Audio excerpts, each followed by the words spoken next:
অনলাইনে প্রায় ১.৫ মাসের প্রেমের সম্পর্ক। এরপর শুধু চীন থেকে ছুটে এসে বাংলাদেশি মেয়েকে বিয়ে করে যুবক। বলছি চীনের যুবক মা লিয়াংহুই ইসমাইল আর বাংলাদেশি তরুণী আনিকা আক্তারের কথা। আলহামদুলিল্লাহি রাব্বিল আলামিন আর রহমানির রহিম মালিকি ইয়াউমিদ্দিন ইয়্যাকা না'বুদু ওয়া ইয়্যাকা। ঘটনাটি রংপুরের মিঠাপুকুর উপজেলার ১০ নম্বর বালুইয়া মাসিমপুর ইউনিয়নের হামিদপুর এলাকার। এই দম্পতি জানান, গত ২৪শে এপ্রিল শুক্রবার রাতে মুসলিম রীতি অনুযায়ী বিয়ে হয় তাদের। প্রেমিকা আনিকা আক্তার ওই এলাকার বাসিন্দা তহিদুল ইসলামের মেয়ে। বিষয়টি জানাজানি হলে এলাকায় চাঞ্চল্যের সৃষ্টি হয়।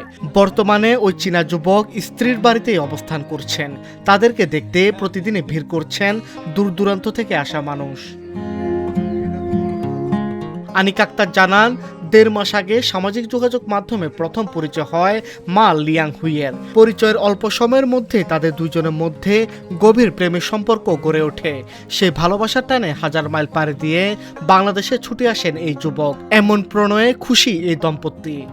ওর নাম হচ্ছে লিন হুই এবং ওর ইসলামিক নাম হচ্ছে ইসমাইল। ওর সাথে আমার প্রথম পরিচয় হচ্ছে উইটেক একটি অ্যাপস আছে, ওই অ্যাপসে আমার সাথে ওর পরিচয়।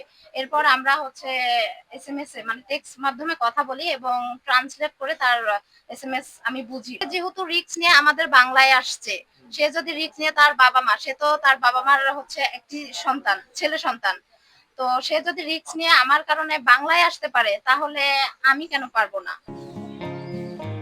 প্রায় প্রেমের টানে দূর দূরান্তের দেশ থেকে ছুটে আসতে দেখা যায় তরুণ তরুণীকে।